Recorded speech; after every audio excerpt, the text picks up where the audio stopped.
Welcome back, audience. Hope you're doing good, as always. Look at that. Check this out. Am I Jewish now? Anyway. Oh, okay. So, I hope you like my video about what is thought. Isn't it crazy?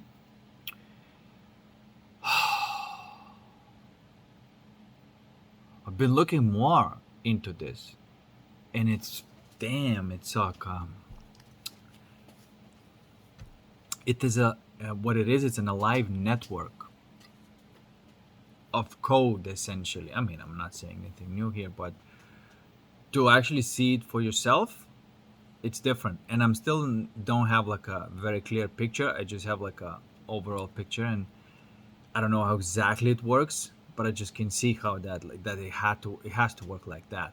I see the connections going, from that seventh level of thought to the first, and whatever connections are being made in each level, that would be the result and the pattern of an entity, or a being.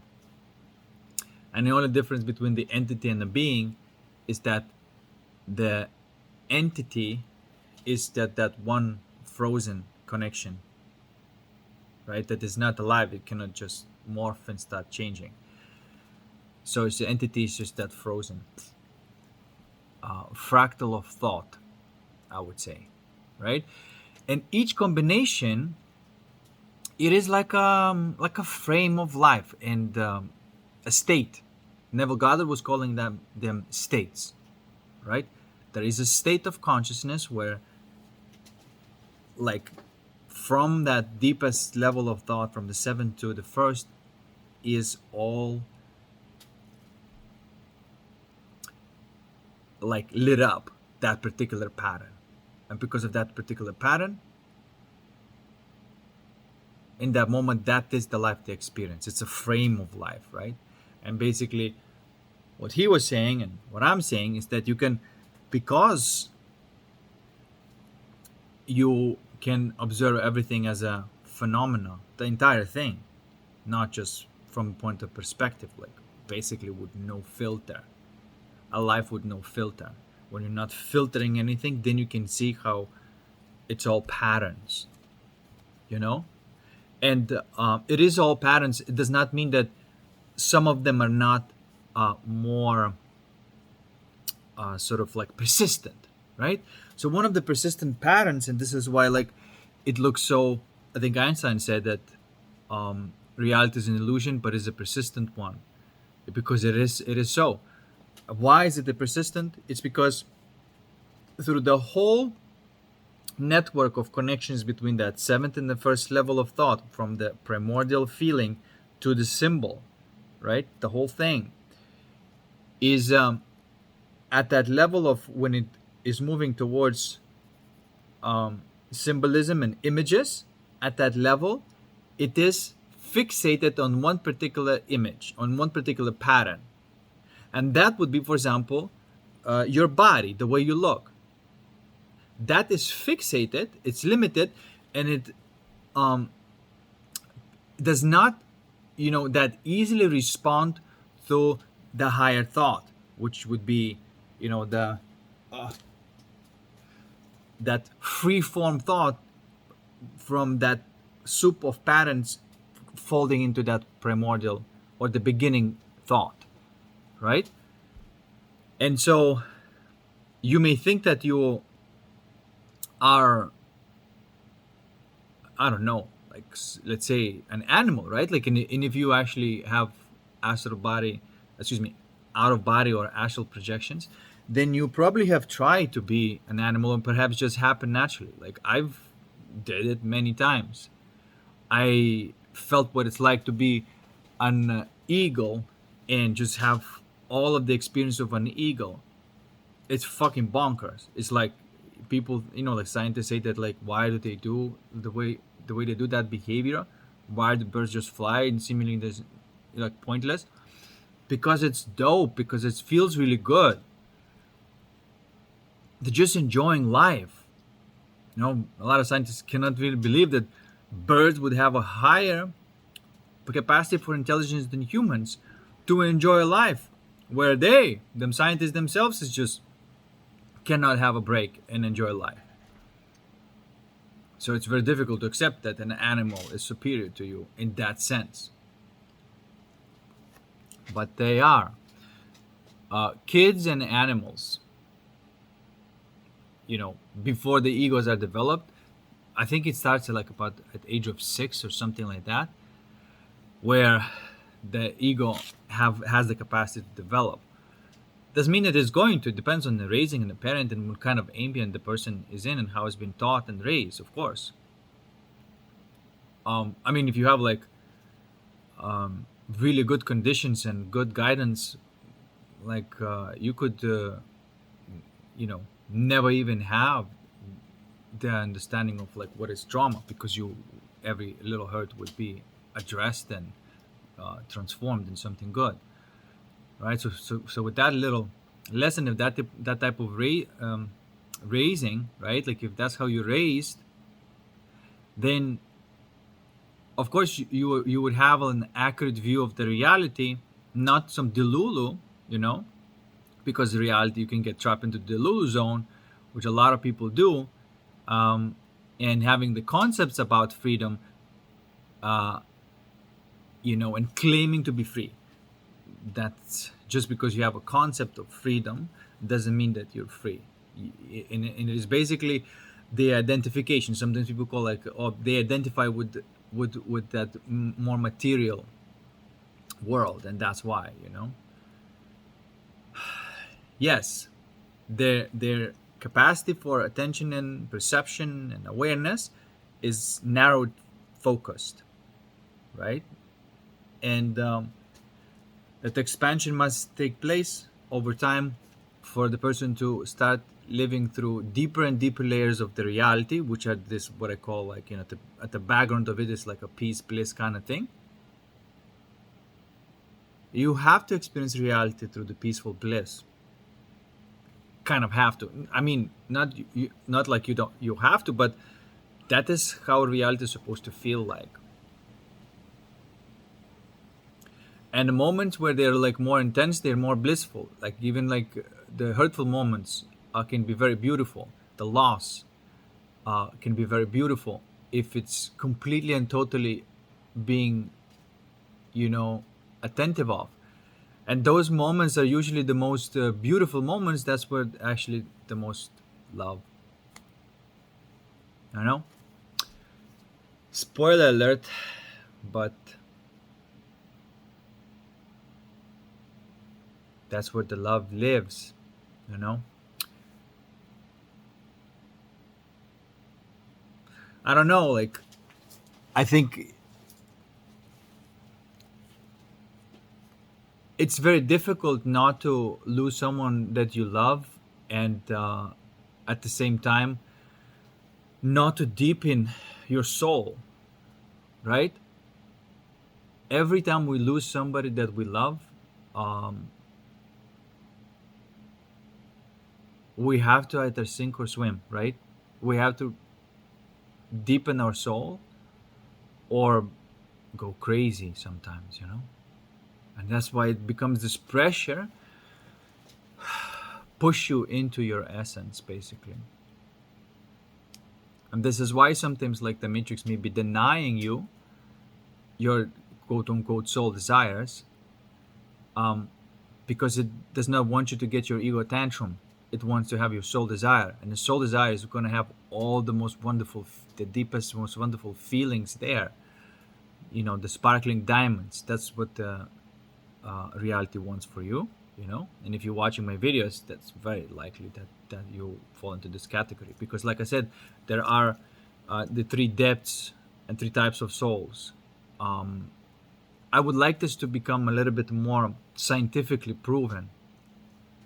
You know, um, if we have like some more data on this that could be like measured, that would be amazing. If we can have that type of observation, you know, from the material world, that would be a strong confirmation that is indeed the case. I don't know how exactly you would measure that, but there's got to be there. Okay, if it's true that there are more or less three levels, or more or less like three intensities, because why there are three? Because each level is like still a spectrum, right? And you can be on upper spectrum of the lower rung, right? You would be like on the upper spectrum, the lower rung, and then you would be like almost 4D, right? Or like almost 6D, but not quite. And then there's that transition where you cannot go back anymore.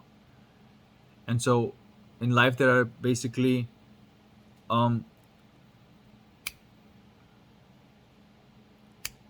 4 of them in total. Well, actually 3 transitions.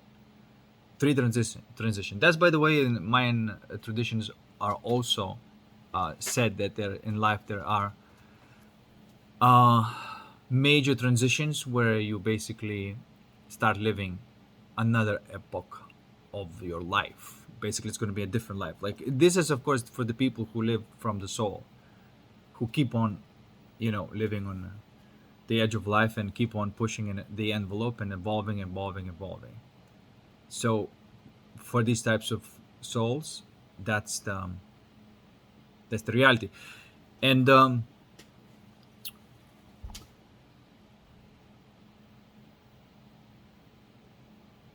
yeah, so this, like, we're all in this game, in this video game, and then the only reason why it's so more like a little more rigid, but it's not that rigid anymore. It's becoming more loose.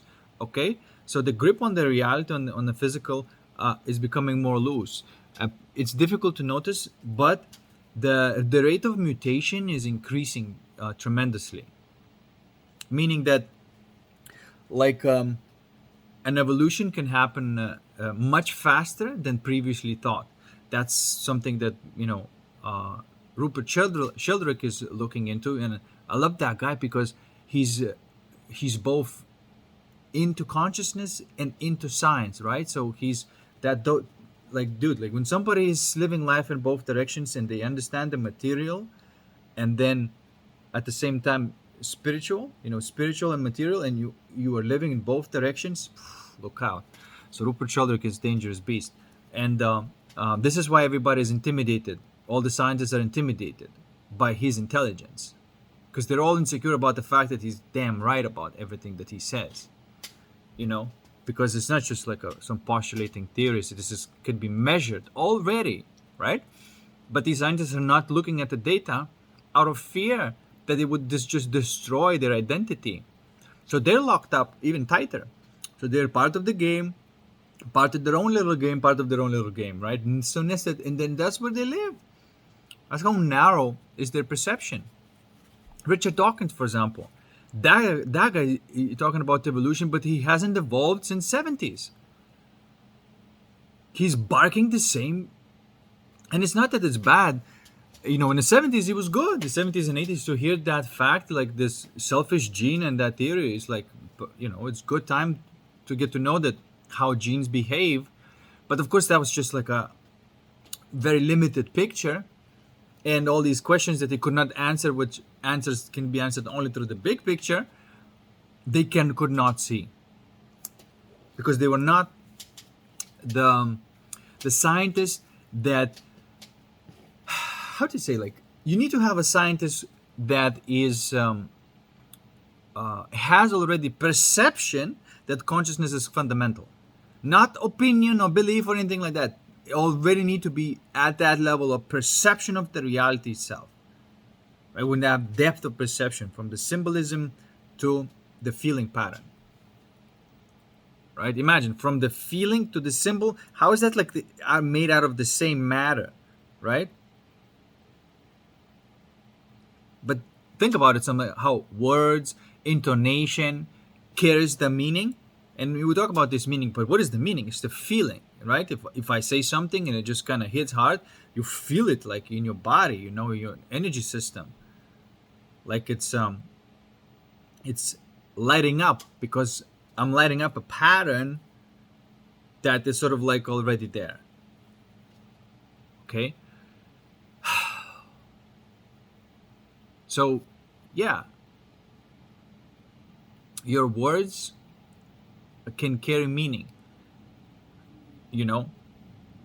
Sometimes they're empty, and sometimes this is something that you can observe, right? If you live at this level of perception, and the only way you can keep on expanding your level of perception is through alchemy, like I said, always leveling up. For example, yesterday uh, in morning there was another energy block. I don't even want to call it energy, like a challenge, right? Like alchemical challenge that was trying to separate the energies again, right? It was very obvious to me, right? Like I can feel those things. It just happens. And boom, I see another one. Okay. And that was just basically like wrestling with some beast or something, right? That's how it felt. But I'm getting really fucking good at it. You know, not tooting my own horn on anything, but somebody else should do that. Anyway, let's go back. Let's not go off the rails. God damn it. See? The retard mod is trying to get initiated, but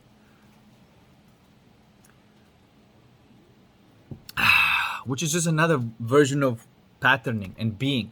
And that's the difference between a being and a pattern. So Rupert Sheldrake is a being. Richard Dawkins is a pattern. It has the capacity to be a being, but it's a pattern. This is why you'll hear him say the exact same fucking thing, his exact same pattern, and not deviating from it at all. And challenging everybody, and saying like, and then other people like disprove that, and it's like, no, you're still stupid. No, just like broken tape. You see? So that guy did not evolve since 70s. He discovered what he discovered there. He had his epiphanies, and he froze in time. And it's about time. It's about time for him to wake up as well, to realize that the consciousness is fundamental and start looking there, which Rupert Sheldrake is doing. Okay. Now Rupert Sheldrake, I don't know if you know this, but he's been flashed by the Krishnamurti, and they hung out for like a weekend or something, and they had these interviews. And by the way, if you've never seen those interviews, those are the fucking like one of the best interviews that I've ever witnessed. And that was Krishnamurti, Bohm, Sheldrake, and then there's some other scientist guy. I can't remember his name right now. Damn, check this out. That's like the most epic thing that I've seen on YouTube on this subject. And so you already knew that these scientists already being flashed there. They're being pushed into that ultimate conclusion of turning the attention upon itself, and therefore expanding your perception and going somewhere deeper besides being a pattern, right? But they all were like brave people, and these were the real scientists, because the real scientist is somebody that just goes and puts everything on the line, right? The real scientist wants this mystery unfoldment. It does not want just to have like this frozen idea and that's it and stopped in evolving, That's not scientist. The scientist is always willing to die as an old pattern and to reborn as a new pattern. That's a scientist. That's an evolving being, right? And so if somebody's NPC, then there's nobody home, guys. It's just a program running. But there might not be anybody home, like an NPC. A lot of people, for example, doing this, talking about the AI, what is going to be the AI? How can you see what AI is from the point of NPC's perspective, right? The person is still stuck in being a pattern and postulating what it is like being outside this pattern. And it's basically funny because it's just like a program running, right? And that's why I'm not fascinated by the egos at all. It doesn't fascinate me, Actually, I'll tell you the secret. You know what is the biggest secret? You know what's this Joker, DMT Joker that Joe Rogan was talking about and other people? That Joker, that clown? Do you know what that clown represents? What kind of pattern? That pattern is boss pattern, because that clown represents the joke of the ego.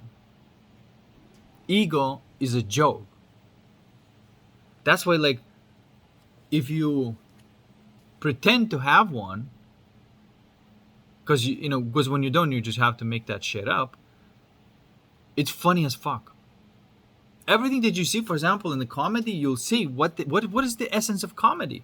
You'll see that, oh, there's somebody. The first pattern is that there's somebody pretending to have an ego. Whatever that fucking pattern is, right? And that's what the character means. Caricature. That's what the character means. Let me get some cafecito.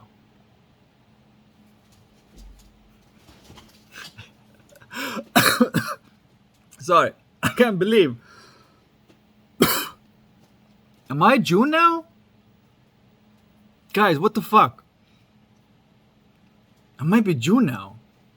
No, I don't think I'm June. I'm the furthest thing from it.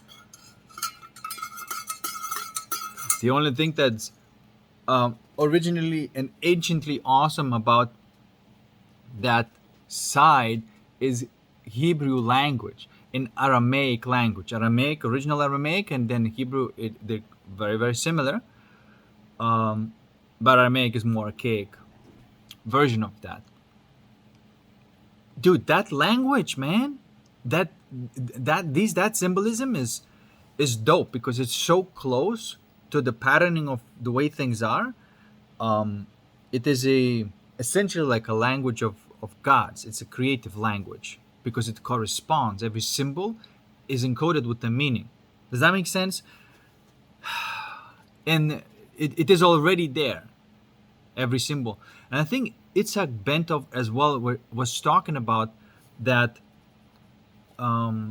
that alphabet and how that corresponds to the toroidal shape of consciousness to basically signify the meaning. So all that patterning of toroidal field, which you can have a lot of them, right? Because it has the one overarching one and then two little ones because you split into the little ones, right? And that those two little ones have those two little ones, and then infinitely you go, right? And that's essentially how it's structured. And every time there's a particular state, right, is moving in that type of shape, and that state may have the patterns outside, inside. Guys, this is fucking nuts. This is nuts. It's absolute nuts because and Rupert Sheldrake was talking about morphogenetic field. That is that field, that limitation that is placed upon the naked reality, so to speak, right? And that limitation itself, as it's evolving, these are essentially the laws and the shapes and everything. And this is why my body is more or less similar to the way it was, 5 years ago, 10 years ago, 20 years ago, right? Even though there could be a lot of changes that can happen. And sometimes from one decade to another, you can't even recognize the person. These things also happen, right? So, but that limitation there is in itself it is like a line of code upon the line of code. Does that make sense? It's folding. You can call it the folding. And at that level of folding, that's what's limited. This is why we wake up every morning and you're in a similar body than was before, but maybe just a little bit different. Hopefully if you worked out and just a little bit tighter in the stomach and whatnot, right? Or whatever. But from day to day, it is more or less the same, but over time can change a lot, right? That's how evolution, by the way, happened. Like, for example, how did these animals that look like dogs went into the ocean and became dolphins, because dolphin, it has a dog's mentality. I don't know if they know that, but most scientists do know that they do have dog mentality. And so how the fuck did you evolve like that over so long? And scientists say that it's random. It's not random. It's because that animal was desiring that, and the desire places upon this taxation on the reality and says, send the resources here and change in that way because that's my desire. So your desire is actually something that dictates of what you're going to be. And I'm talking about the soul desire. And soul desire lives at the deepest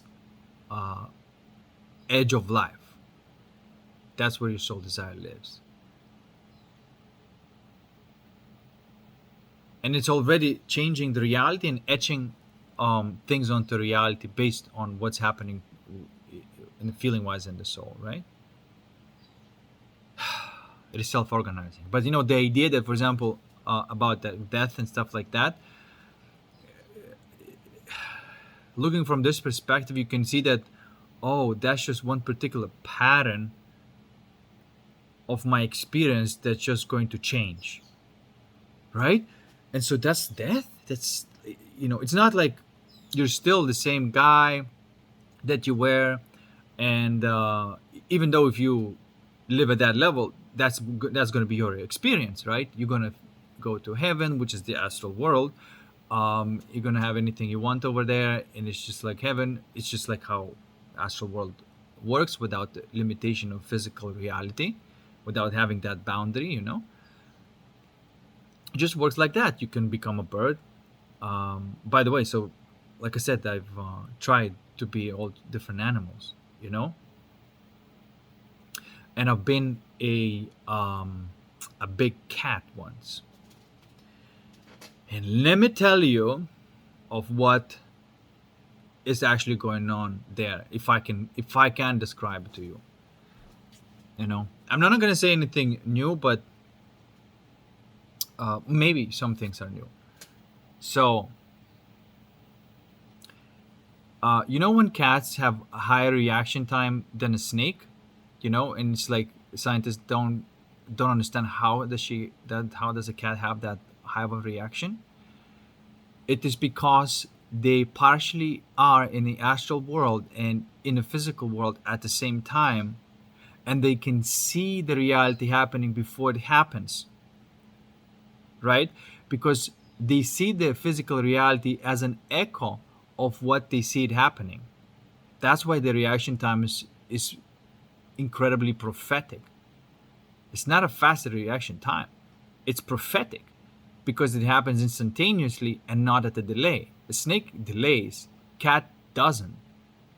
There still takes like a microsecond or whatever, for that action, but that's just how long it takes for the body to move. But initiation of that movement was at the instantaneous. Okay? So that's just one thing about the cats. Another thing about the big cats is that they are alchemists.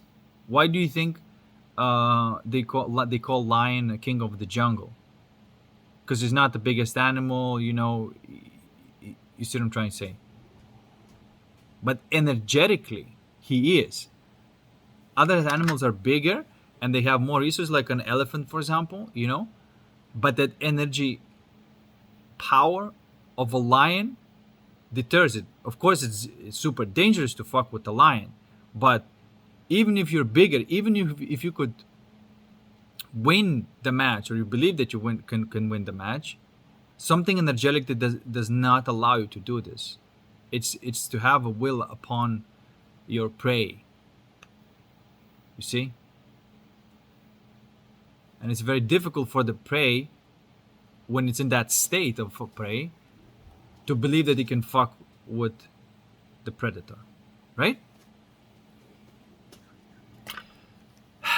And that happens on a deeper level, on an energetic level, and this is why it explains why some bigger animals still do not fuck with a lion. Okay, there are variations between the lions, but like I'm talking about the lion of the lions, that's what you get. Okay, it's because they always alchemizing. They always pick the lowest rung. What Jesus was saying. This is what the lion, by the way, symbolizes in all these esoteric teachings. That's why there's lion heads and all that stuff. It symbolizes the animal who's mastered, an animal who mastered this type of attention, and that is imposing your divine will upon the will power. It's bringing the divine will into the physical and having like an authority over the code. Okay, so that's the thing about the big cats. There's many more, but I just don't want to expand. But basically, more to the eye, more than meets the eye, for sure. With cats, more than meets the eye.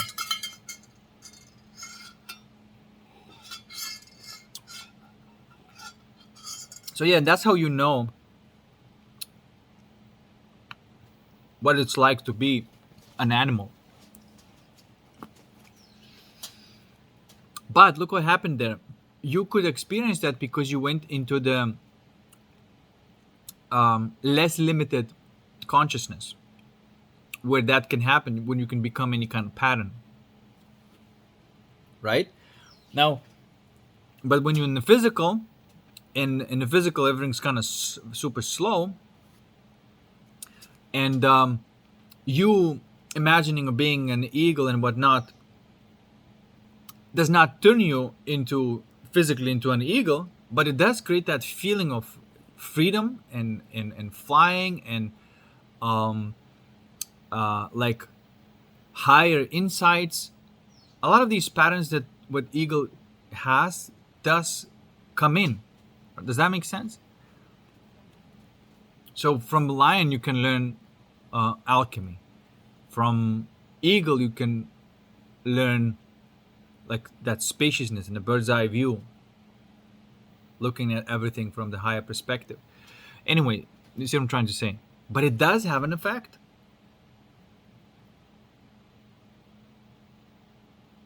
You see? But we have to admit that there's a limitation. And there are limitations that are kind of rigid and persistent, and we respect them, but they can also evolve, but they evolve slower. That's it, right? But this is how you are developing your character. That's a true character development. And it is just one of the patterns that you are experiencing as. But you're not that. This is why, like, after death, this pattern just goes away and you are another pattern. And possibly you're in a point of where there are no extended patterns in time, and you might be just like this infinite pattern. Just by the way, you know, in what's his name? There's this guy, and he was talking about his DMT experiences and his DMT girlfriend on YouTube. You just YouTube it and you'll find.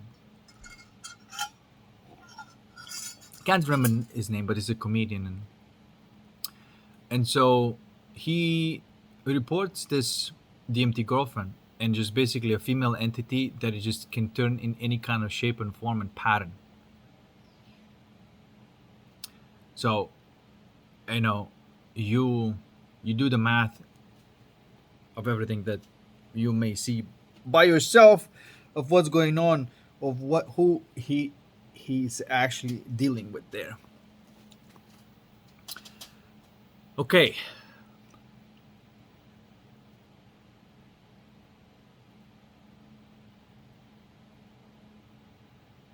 Okay.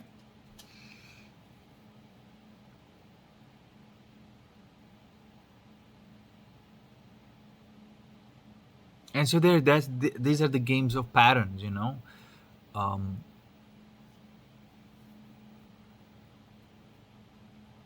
But you can never you're not playing the game if you are still identify as a pattern, right? You're not playing the game. It's very cute that you think that you are, but you're not.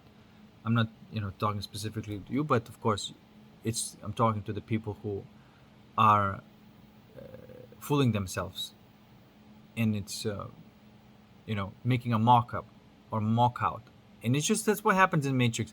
In the Matrix, you'll always find a mock-up version of the truth, right? It's just so for some reason it just happens. But if you look at everything as a joke, and everything from the ego is a joke,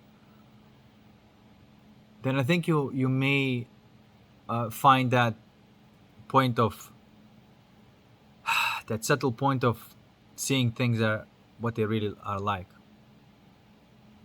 I mean, just understanding that these are just moving patterns, and sometimes there is a soul behind it. There is a soul behind that pattern, meaning that it's not just a pattern, but there's something deeper there,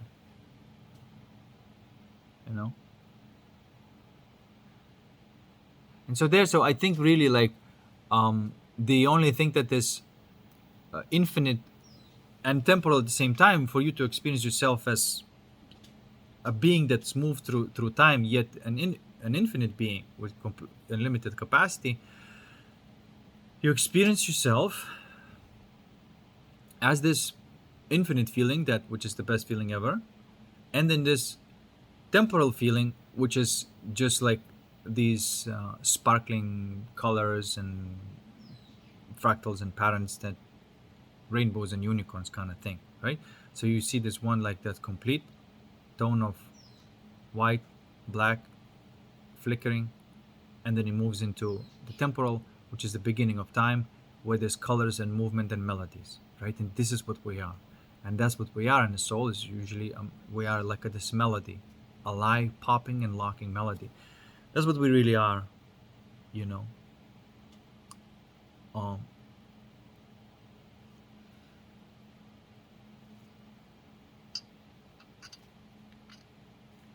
and when you have two souls that have like compatible melodies, that's what you call a real connection, like real love, because that's what the really mean of the real love.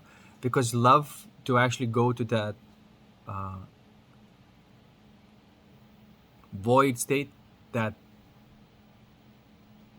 spaciousness, and become this like a permeating energy throughout the entire experience, but it's just always in the background there, you do discover that ultimate love, right? This is the universal love, which is this alive stillness. It's alive, but it's this the slowest currents of the ocean. And then if you go even deeper, then there's just nothing at all, right? So if there's that thing in the background, then on the soul side, it sparkles as colors, as moving colors in rhythms and melodies and things like that, right? So that's what the soul is. But each soul is going to have a unique pattern. Okay, so we already talked about this universal love, okay? And we're distinguishing right now between that universal love and true love.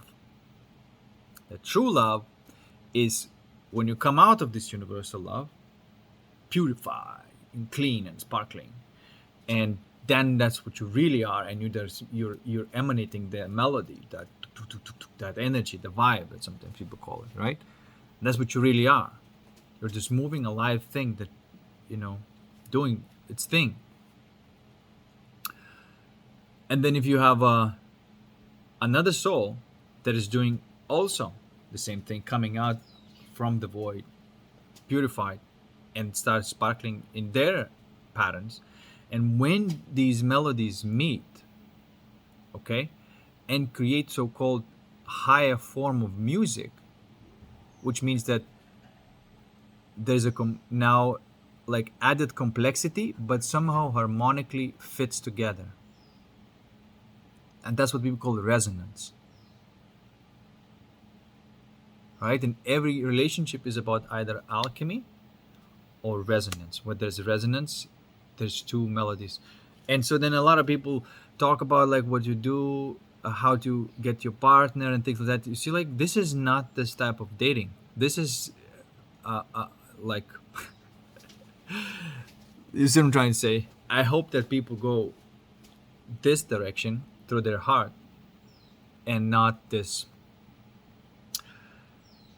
not this like AI girlfriend and boyfriend model, you know.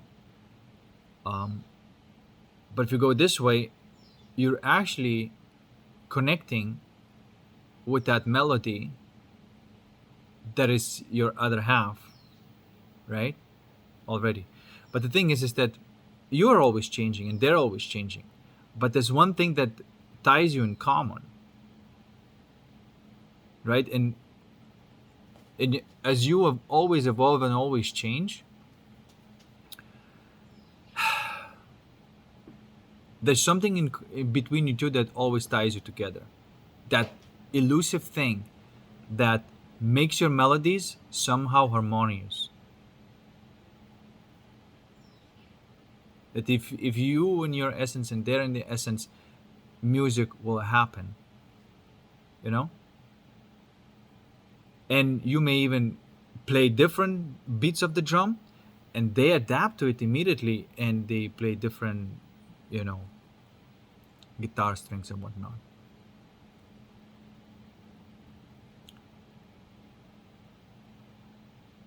So that's how I see it.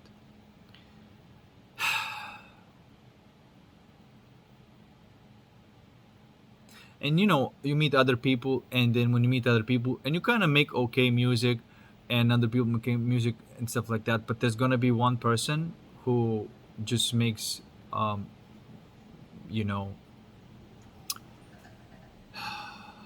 masterpiece of a music. And you'll know, I mean, you know, like, I mean, it is not that feeling of peaceful bliss that I always talk about. It is something complete. It's burn excuse me, it's birthed it birthed it born out of it. But it's not it. It is already coming from one, but it's already two, and it's weaved in together as two. This is the true monogamy, and this is the only way to have that monogamy. And as you can see, this happens. True monogamy happens, based according to my calculation, is that true monogamy happens only at this level of life. At the deepest level of life, monogamy happens. The true love does exist, but it is extremely rare, and um, people would have been through hell and come out in on this side. You see, battle tested. That's a battle tested love, you know. And it has to be even more amazing feeling that peaceful bliss. It's doing something that is not supposed to be possible, but it is. It is that desire and the satisfaction and desire in a constant play on that level, and that's what I would say true love. You see, like I don't consider that universal love as true love, because it's not it. You didn't come back into life yet. You're still, or sometimes people don't go. This is what the thing about the Pratyeka Buddhas, that they just discovered this divine world and never come back in the world, um, in the temporal world, through the divine perspective, because it takes another leap of faith to have guts to get back into the darkness, and then you look for your love. You'll find your love in the darkness.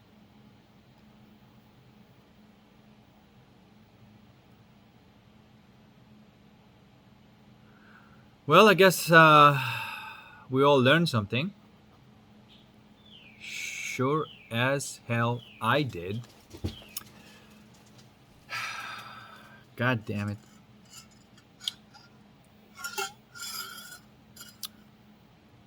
There's one pattern right now that it's disappearing as I'm talking to you. And that pattern is still avoiding some corners of the darkness. That's what I just realized. This is like,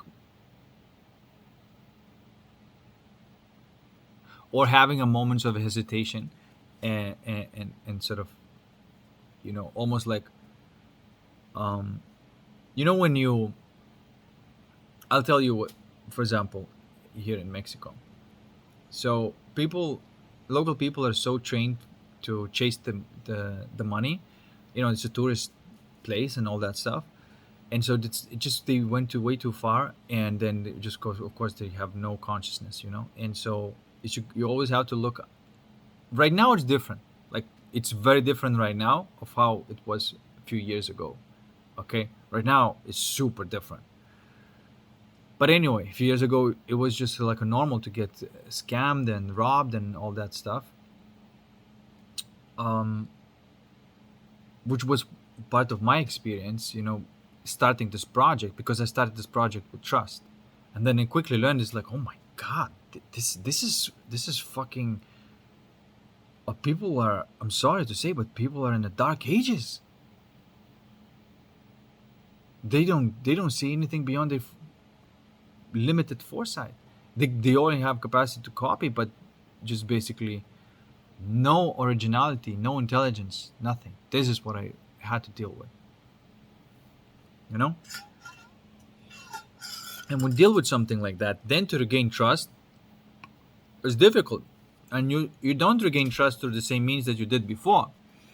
You start trusting your heart. You start trusting your heart,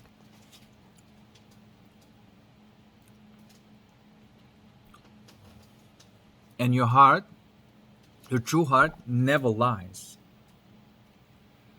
And also, it allows you to um,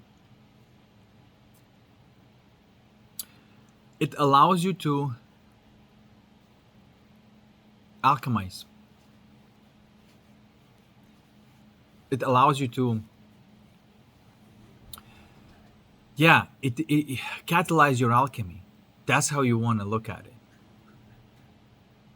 And you want to sort of be exposed to all sorts of darkness, and not in that way of like looking at it and roasting about it, right? Or just like getting pissed off or anything like that. This is like a wrong direction. But looking at it and not having that motion of that energy leakage on anger, but going right into that pain, and going to the other side, looking at the source of the darkness, not at its shadow.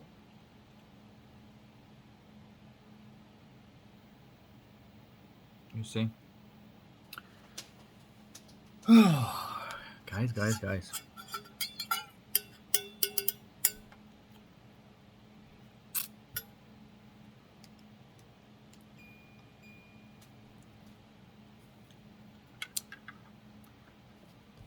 And honestly, like, it seemed to me already that like I'm freaking dealing with like already insane.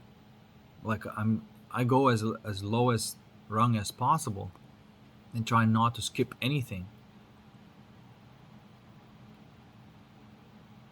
But even there's a realization that like, um, don't hold back, basically. That I was still somehow holding back. But anyway, you live and you learn.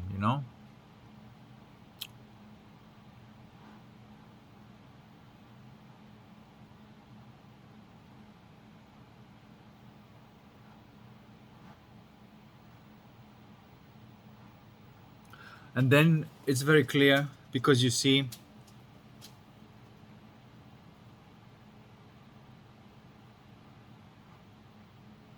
who are the real dreamers of the reality and who are just characters, right? And you cannot um, like have a satisfying relationship, you living life as a soul, with somebody who's NPC and just a rigid pattern, because you're going to be looking for soul and you're not going to find it. And that's sometimes what happens when people like get with the narcissist and then they don't understand like how would they be able to do that to them. How, that level of betrayal they cannot understand. It's like makes no sense. It has no point of why you need to fake love, right? and and so there's that shock, there's that lesson there, that um not everybody or very few people deserve your heart, and you don't give it to like an NPC, because if you give it to an NPC, you might as well give your soul to the Matrix, right? And if you have your soul, you're gonna stay on the side of the soul and don't get convinced by like this narcissistic bullshit of that like there's something wrong with you, and then you have to be like more open, more sexually explorative, and and suck dongs indiscriminately and whatnot, you see? Because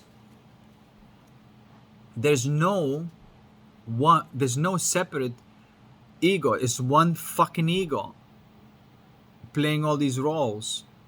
You understand? And so the value that these people have in your life is alchemical. Okay? It is allows you to take another perspective and decode that darkness back into the light somehow, right? It allows you to grow your soul, that diamond. So that's how you look at it. And so you don't cross that line there. At least this is how it seems to me from this perspective. But I don't see, my perspective right now is like always like changing patterns. So I don't know what the fuck is going to happen, like, next week or month or whatever. My worldview may evolve, but not because not because it is sort of random, no, but it would have evolved exactly in my soul desire, right? It would have evolved exactly like that. But anyway, this is the perspective that it's there for me now.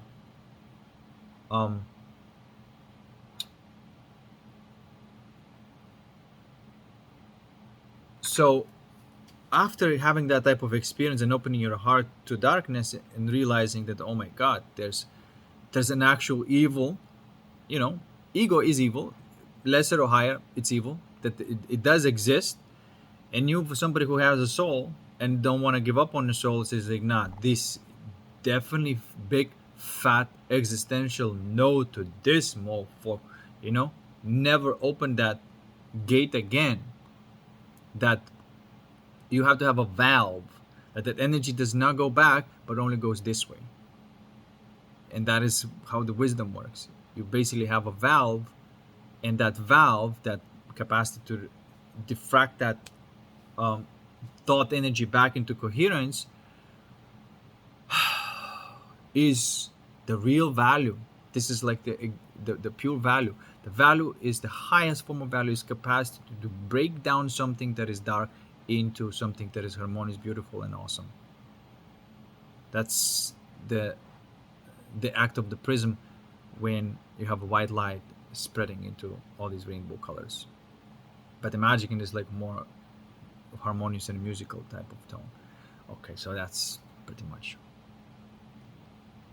It's a perspective.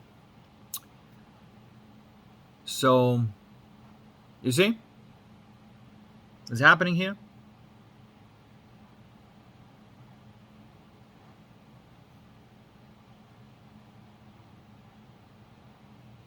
And so then you go still out and you understand that these people who you call NPCs, upon your alchemy, right? When you finish the alchemy, you correct for their distortion. You correct for their distortion, and you have an effect on the reality. And now when you hang out with these people, in your presence or in relationship with you, they will act normal, like, while they in that space, but they don't have their own light yet. Okay? And you may like leave, and they may go back into the matrix, and then you meet them, and you have to do like some degree of alchemy for them to enter your field again. And when they're in your field, you can trust them. They live on the borrowed light, but that is how you deal with the matrix people. Okay? And then when they live on this borrowed light, so to speak, then they can start working on creating their own little light and not depending on you anymore. Okay? So that's the best thing that you can do for people, is to flashing them every time you meet. I don't know, like that word flash is, I think, is quite appropriate. Because it's just like a flashing the light, and somebody home turns on, and just like, oh my God, I'm alive, right?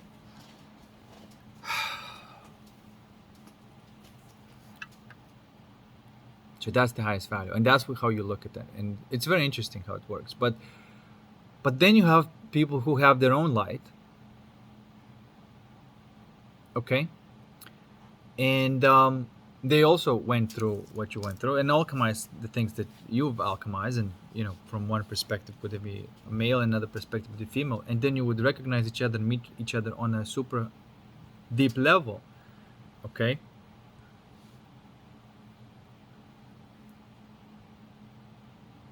Because you individualized, and only two individuals can be in a monogamous relationship. Individualized people.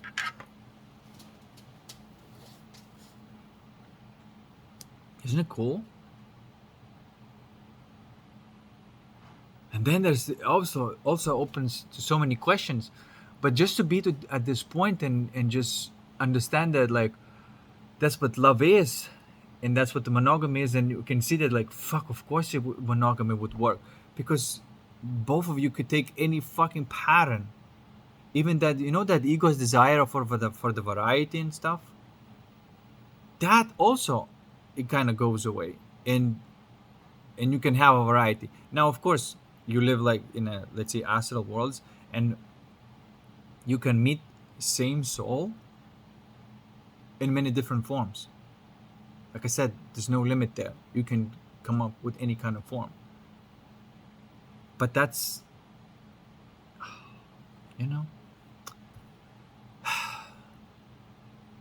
that's amazeballs.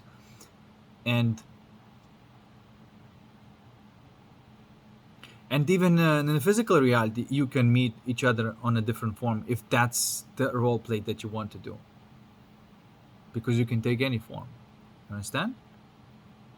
So that's why this type of monogamous relationship is the most exciting and the most adventurous.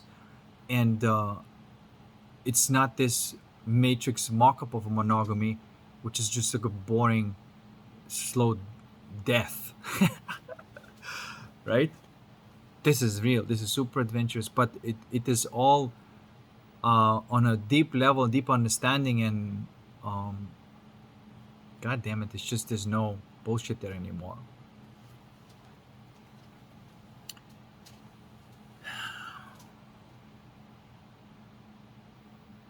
Anyway, at least this idea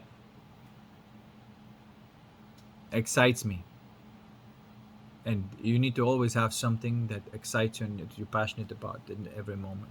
But this, to me, is like, if life actually is like that, because let's just be honest, like, if you, unless you co-create a reality with at least one other soul, it's not as fun. Of course not. Isn't so the pinnacle of thriving and is you know, this is why, for example, like I'm not traveling right now because like I don't want to travel by myself. That's kind of selfish. It's like, what the fuck am I, doing? Unless there's a purpose, visit somebody, then sure, I'll travel. But like to explore the world and stuff like that by yourself, it's I don't know. To me, it's lame. I don't know. Of course, there are exceptions and other people would do it, but I this is to me something. It's obvious to me that this has to be like a co-creative experience. It's just not a solo game, to me at least.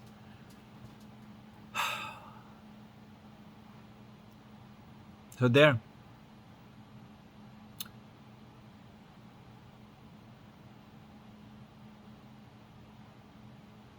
So yeah, so when that is there, then how can somebody living in the matrix can even relate to that? How can even do that? They don't even look at the right direction. How would they know what it's like to see from there when they don't even look at that direction? Looking at that direction would take them some time to even get to that perspective, and then they're gonna have to look back, just like, oh, there's just too many layers removed from this. There's two folds down. So they have no relation to you. You understand? You have relation to them because, and the only relation you have to them is through the fabric of consciousness and reality itself. It doesn't matter how they're folded, because you are that essence. They can be folded in any kind of way. You're still gonna take a perfect shape and compensate for that correction. And how exactly it works, I'm kind of fascinated. I would like to see how did this show of light and that phenomenon of holography actually works. Like, that's my life's work, actually. This is what my book is about. But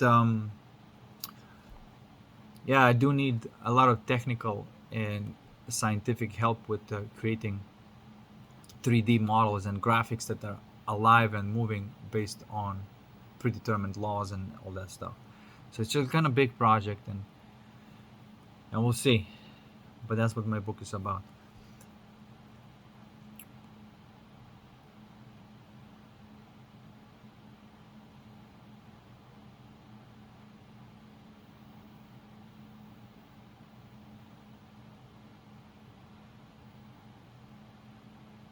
Okay,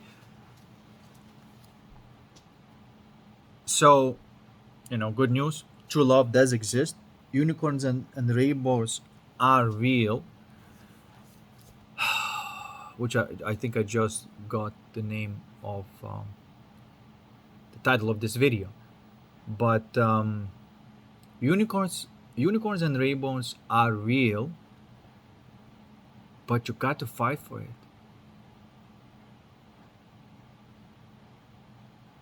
You cannot see what I'm trying to say.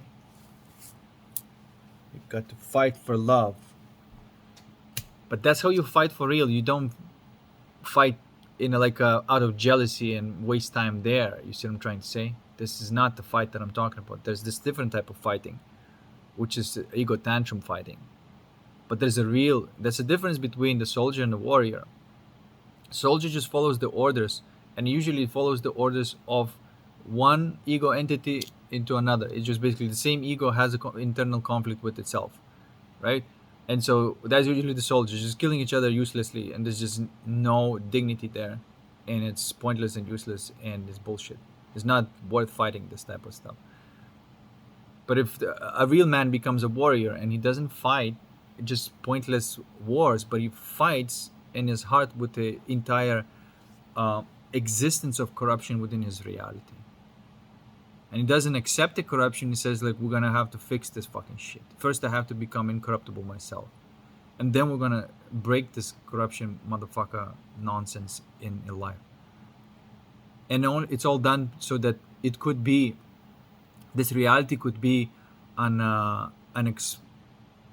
explorative, co-creative learning experience and not a prison. So basically, we're all here just to bust ourselves out of this fucking jail and turn it into a real school, because it's not a school yet. Come on, this server is supposed to be a school server, but it's turned PvP. That's what happened.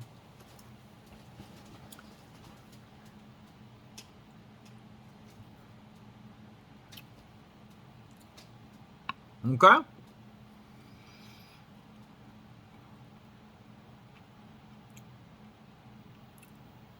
Or maybe all servers start off like this. They start off with the Shire, perfect, they turn to the PvP and then come back into the school again. Maybe that's all natural too.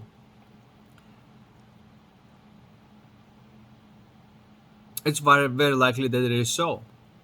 But for me to be at the place of infinite and the temporal and know that this essence, that this light will never go out, but at the same time to be identified with something that is temporal yet still lasting, and say, well, I'm gonna be this now, and you select that pattern and say, I'm gonna make this pattern last a lot because I really fucking like this pattern, so I'm gonna freeze this one and make that change slowly, you know. But you're not really tied up to it at all. You can lose that patterning, go into the one level higher, and god damn it, I'm having my cafecito with poquito sugar free chocolate. Me late chocolate.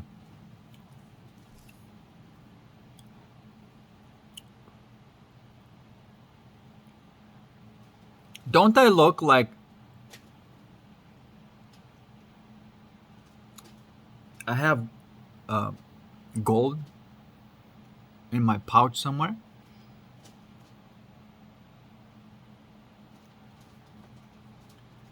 Ah, man, imagine like, if I'm gonna put my hat on like this and then go out.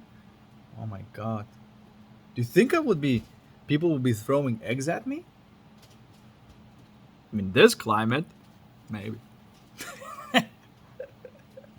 In this socio-economic climate, you never know. Because come on, they fucked up Hollywood, they fucked up corporate world, they fucked up everything. They're the biggest fucking losers. I'm sorry to say that. And I'll say that they're a disgrace to their root, to their true Hebrew traditions. That I don't consider them, these gold-seeking Jews are not real Hebrews, because they're the opposite of that. Because originally Hebrews was about seeking the internal gold, and then external gold, doing whatever you need to do with that, right? It was about internal gold. So these Jews been programmed to seek the external gold, right? And let me tell you, they're not real characters. They're not attached to the soul. That's why, like, people look at this and say, like, why would anyone do this? Like, what? It makes no sense. There's this joke of all the people. My dad told this joke to me. He said, one Jewish to another, asking, yo, you have such an expensive watch. Where'd you get it from? I said, oh yeah, my dad sold it to me before he died. So with that sentence, you can see what kind of fucking pattern is there.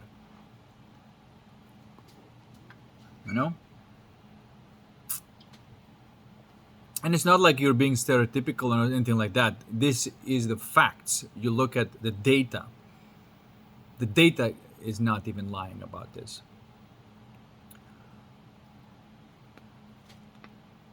And that's why it's a problem. This is why people are now waking up to this thing and sort of turning the light on the shadow.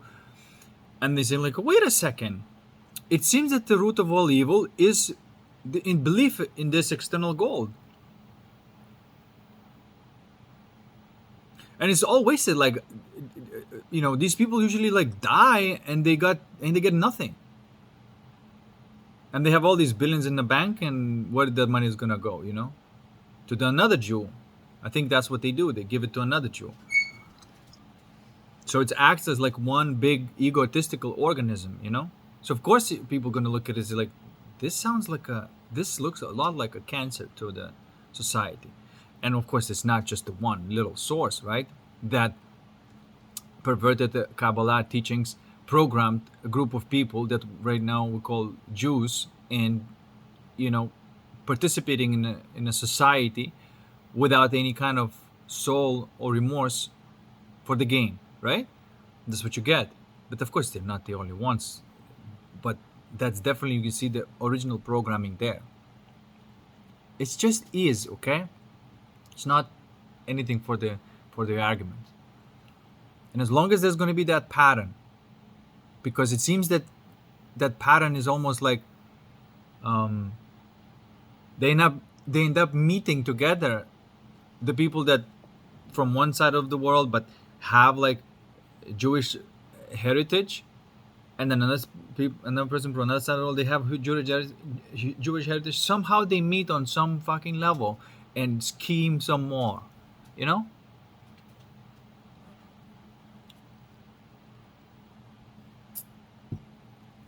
So there. And by the way, as long as you take it seriously, your identity, not that you shouldn't have like any kind of culture, you know, but your culture is not you. You know, it's just like the pattern that you're playing. Like that variety is not bad. We're not supposed to be all, you know, we're supposed to be all sort of colorful and different and have our own little cultures that some cultures overlap, you know. This is all normal. But to identify and to say that like I am you know, this nationality, this ethnicity, that ethnicity, no, this is just a character that you play, okay? It doesn't really define you. And of course there's an understanding that that is so, that if you have so-called Jewish heritage but your light is switched on, you will see that like, oh, I'm just playing the pattern there. I may not even go with the group anymore, right? That, of course, you know, we're not stupid. We know that people can wake up in all the groups, but when they truly wake up, they see that their group is a joke, and it's just like, you know, the culture is still there, like the clothing that you may have, or like the attitudes that you may have, it's still there, but it remains as a vestige, as a joke, you know, as the character, as a caricature. But you're not identified with it anymore. Does that make sense? I'm just saying that you just know that you're playing a role and you're not identified with it, and not upset. This is why I'm not like any kind of nationality. I don't have any of this type of loyalty. I have, you know, um, yeah, I don't have this type of loyalty.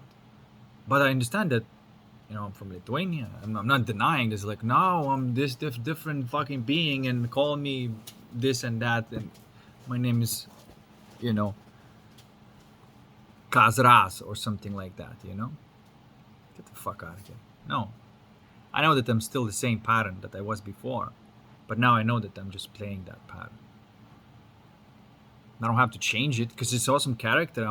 Some part of me wanted to develop that character. So that's awesome to have that. You know, you don't want to become not unique. Like even my accent, for example, it's cast through my experience. It's super unique because I don't know. Like I had original schooling in American English. Then I lived in Britain for 10 years, became a Briton. So then some of the pronunciation is from there. Then lived in California, then in Tennessee. And so, and then the Lithuanian thing. And so it creates this unique accent that is just like, what the fuck is this even? You know?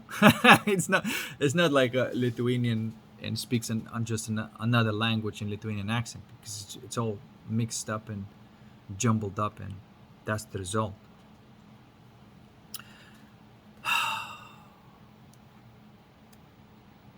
And because of that mixture, because of that thing that like not, you see what I'm trying to say, is what character is all about. That's what makes the character unique, and there's nothing wrong with that. I like this character, you know.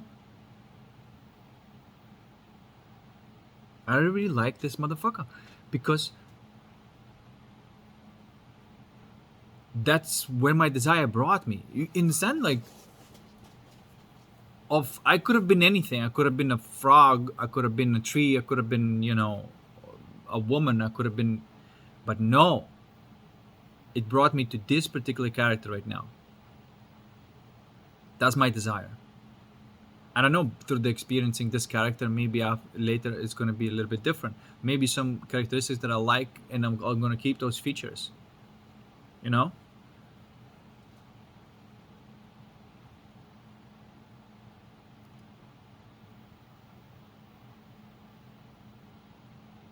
So, yeah, I love this character, and that's not a coincidence. This character also represents desires and favorite things of my soul, right? It's not a coincidence. Like the body is not. Sometimes people look at the body and say, like, it's just the body. No, I mean, in Matrix, perhaps it's just a body, but when that body is embodied by the live being, then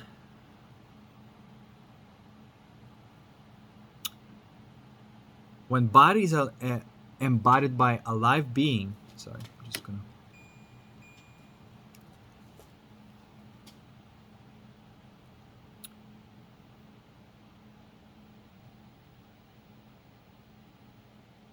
When body is embodied by a live being,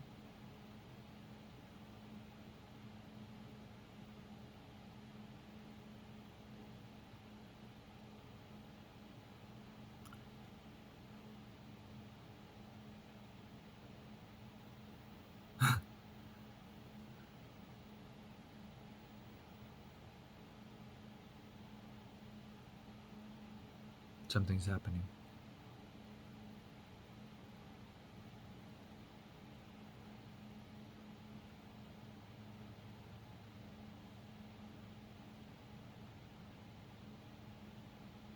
Okay, remind me, what was I saying? Right, when the body is embodied with a live being, that character is played with gusto. Does that make sense? And so you see, it's what does love yourself really means? You cannot love yourself. This is like a, you know, how many layers removed. First, you have to, you understand self love, so to speak, of going into that peace, bliss, and you understand that, like, oh, that is what love is. Then you go back and then you realize, no, there's a connection between the your essence of the yin and someone else's essence of the yang. At that core level is what, like, a true union is. It's a union back, coming back in time from the infinite. And then you know that, okay, that's the only way to have monogamy. That's a true monogamy, because all parts of your reality are being satisfied in that relationship. There's no desire left. See, this is like, it seems like impossible, right? Like, how would, like, all of my desires, all of my whims, and all of these things can be complemented perfectly? Like, a human mind cannot imagine that. That's what people call it, not believing in love, not believing in true love. And ego does not believe in true love. Yeah. So, and only then you look at the character. You came from the source, looked at yourself as a soul, then identify as a soul, and then you come back to the same character that you were, but now you're looking at this pattern and you're like, fuck. I thought that I am this pattern, but now I'm also like this aperture that observes the entire reality, that amazing feeling. Then there's the feeling in the soul, and only then I'm this pattern. But I like playing this pattern.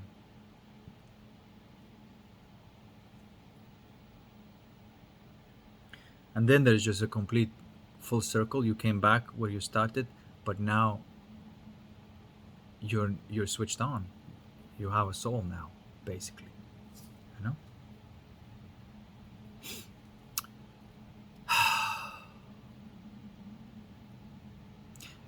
And you know that you live in the world of darkness, and you know what to do with that darkness. It's not a problem anymore. And you see that darkness as a potential to mine for diamonds. You become really good at handling darkness, the real darkness, the root of darkness. So it's not even casting any shadows. And it's almost like wherever you go, because you correct for all of these distortions, the shadows are gone. The shadows are gone. They cannot be casted because there's no distortion. Okay. I think that's enough. It's an hour and 20 minutes. That's gonna be enough for today, guys.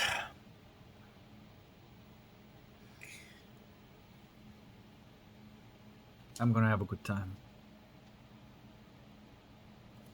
I hope you do the same. Peace. I'll see you in the next one.